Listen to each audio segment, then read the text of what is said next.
ঘোষণা ছাড়া নীরবে সয়াবিন তেলের দাম বাড়ানোর ঘটনাটি আবারও প্রমাণ করল বাংলাদেশের বাজার ব্যবস্থাপনায় ন্যূনতম শৃঙ্খলা নেই, তদারকিও কার্যকর নেই।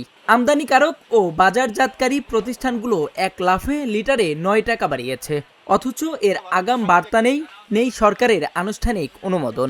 ভোক্তা পর্যায়ে এটি নিছক মূল্যবৃদ্ধি নয়, এক ধরনের জুলুম। তাহলে যারা নিম্ন আয়ের মানুষ আছে তাদের ক্ষেত্রে সংসার চালানোর জন্য তারা হিসেবে খায়। এই ক্ষেত্রে আমরা সয়াবিন তেলের দাম বৃদ্ধি পাওয়ার বিপক্ষে আমরা রোখে দাঁড়াবো।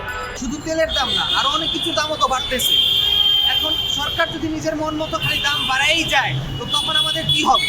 আমাদের কথা বাদ দিবেন, যারা বড় লোক তারা তো কিনতে পারতেছে, তাদের কাছে টাকা আছে তারা কিনতে পারতেছে, কিন্তু যারা গরিব, আমাদের দেশে তো শুধু বড় লোকরাই বাস করে না, অনেক গরিবরাও বাস করে। এখন যাদের কাছে সামর্থ্য নাই তারা কিভাবে চলবে?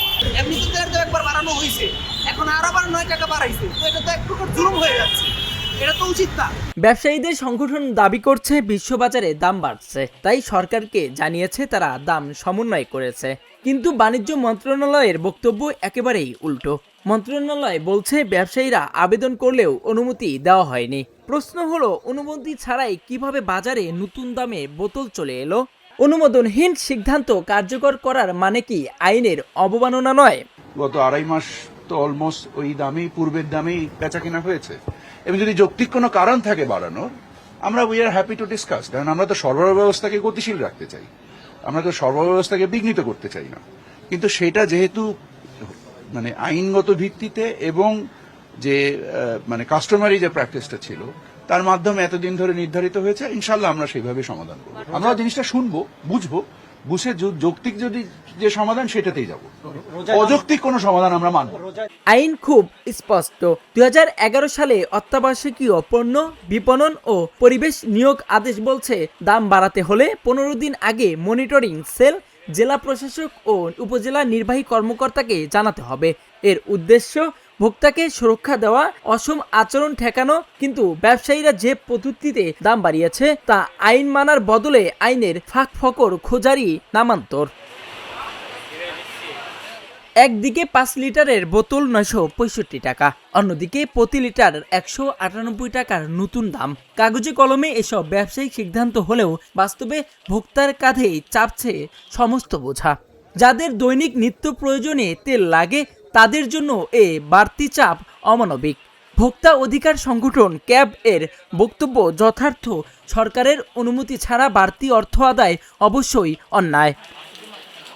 এখানে স্পষ্ট যে ব্যবসায়ীরা বিশ্ববাজারকে ঢাল হিসাবে ব্যবহার করছে, অথচ বহুবার দেখা গেছে বিশ্ববাজারের দাম কমলেও দেশের মূল্য কমতে সময় লাগে, আবার কখনো কমেই না।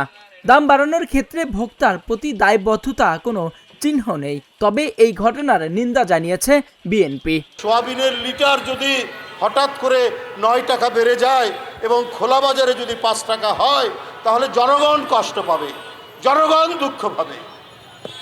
এইটা করবেন না। অন্তর্বর্তীকালীন সরকার জনস্বার্থে যে কাজগুলো আছে সেই কাজ করবেন, কারণ সোয়াবিন প্রত্যেক দিন আমাদের কাজে লাগে।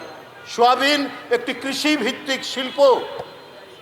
আজকে এই সোয়াবিনের তেল যদি প্রতি লিটারে ৯ টাকা বেড়ে যায় তাহলে আজকে মধ্যম আয়ের মানুষ, নিম্ন আয়ের মানুষ এরা কি করে বাঁচবে? সবচেয়ে উদ্বেগজনক হলো সরকার এখনো বলছে তারা অনুমতি দেয়নি।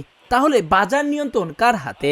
ব্যবসায়ীরা চাইলে যে কোনো সময় দাম বাড়িয়ে দিতে পারেন। এ ধারণা যদি সত্য হয় তবে নীতিমালা থেকে নিয়ন্ত্রক সংস্থার ভূমিকা সবকিছুই প্রশ্নবিদ্ধ হয়ে যায়।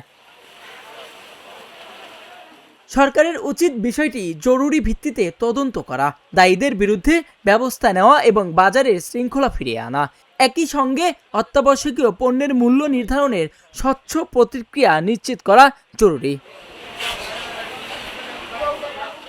আইন আছে, প্রতিষ্ঠান আছে, কিন্তু ভোক্তার সুরক্ষা কোথায়?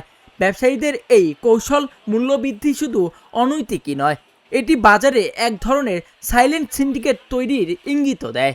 এখন প্রশ্ন, রাষ্ট্র কি এ জুলুম সহ্য করবে নাকি ভোক্তার পাশে দাঁড়াবে? রাকিব আলী, ঢাকা জার্নাল।